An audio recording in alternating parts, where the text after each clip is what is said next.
ஏழுகுண்டலவாடா வெங்கட்ரமணா கோவிந்தா கோவிந்தா. டேய், இதுக்கு தானே அந்த பேச்சுலர் பசங்க ரூமே தரத்தில்ல.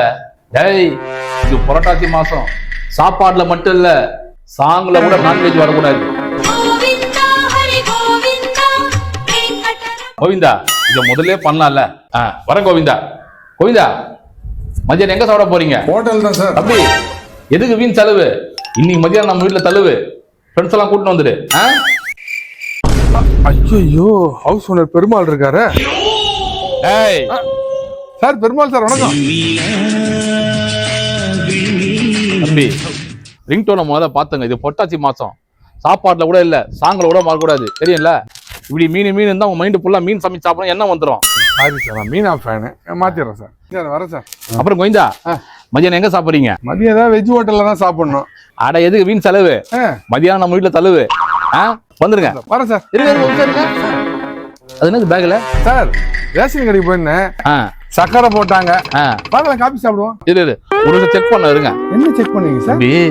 இது அமேசான்ல இருந்து ஆர்டர் பண்ணி வாங்கினேன், நான்வெஜ் டிடெக்டர். கன்ஃபார்மா செக் பண்ணி ஆகணுமா? எடு கோவிந்தா, ஒரு ஃபார்மாலிட்டி தான், எடுங்க. ஒரு சின்ன செக் பண்ணிடலாம். சக்கரை தான் சார். சார் சக்கரை தான் சார். திருப்பு ஓபன் பண்ணு.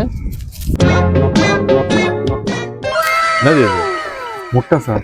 சத்துணவு தாண்டா முட்டை போடுவாங்க, ரேஷன்ல கூட முட்டை போடுறாங்க. அப்ப புரட்டாசி மாசம் விரதம், முட்டை உடம்புக்கு புரதம். ஏய், பெருமாளுக்கு நாமம் போடுறதுக்கு பதிலா பட்டையை போட்டு சுத்திட்டு இருந்தியே, அப்பவே உன்னை பெருமாள் காட்டி கொடுத்துட்டாரு. சார் மன்னிச்சிருங்க சார். அந்த பெருமாள் மன்னிக்கலாம், ஆனா இந்த ஹவுஸ் ஓனர் பெருமாள் உன்னை மன்னிக்கவே மாட்டேன். நெத்தியில பட்டை, பேக்ல முட்டை, அப்படியே ஒண்ணு விட்டேன்.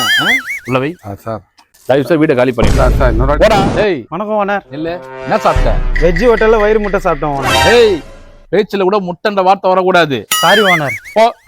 ஏய் இல்ல, இந்த முட்டை ஏப்ப விடும் போது முட்டை ஆப்பம் வாசனை வருது. டேய், என்ன சாப்பிட்ட? இரு, எனக்கு ஏதோ டவுட்டா இருக்குது. என்னடா சவுண்ட் வருது? டேய், என்னடா சாப்பிட்ட? சிக்கன் பிரியாணி தான். சிக்கன் பிரியாணி?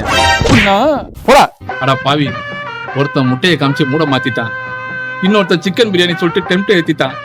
எப்பா பெருமாளே, வழக்கம் போல இந்த வருஷமும் என்னால விரதம் இருக்க முடியாதுப்பா. அடுத்த வருஷம் கண்டிப்பா நான் விரதம் இருக்கிறேன். வாய்க்கறிக்கு போயிட வேண்டியதான் பிரியாணி. எல்லாரும் எதிர்பார்க்கறதை நான் செய்ய மாட்டேன்.